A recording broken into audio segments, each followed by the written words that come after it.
I think getting the call back and getting the news is actually a good outcome. I think a lot of folks would probably empathize, or at least I do, that you never hear back sometimes. You spend all this time and energy, and then, it pushes so many different times. I think many customers just become embarrassed, and they hope that you give up chasing. And it's that deal that goes into the black hole that you can't really understand why. So yeah, absolutely. At least you get the courtesy of the response, right? And that's at least helpful. There's some closure there. The thing that I want to dig into on our conversation today, though, is what happened here, right? Was it just bad luck with this deal falling apart in the final mile? I'd say maybe sometimes, but most often I'd argue that you actually never had a strong enough, what we call business case for change throughout the entire process.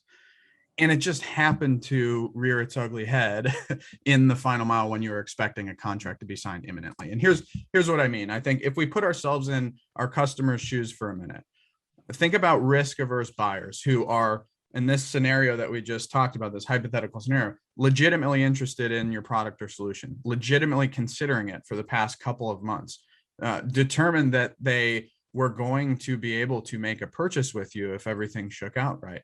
But at the end of the process, they just felt this overwhelming sense of, hey, we can't take on the risk of a major purchase. And so when it came time to finalize that decision and get things signed off, they had to defer, right? And that's what this conversation is all about, strengthening our business cases for change to be used throughout the entire buyer journey so that we can prevent unexpected derailments of our opportunities in the later stages.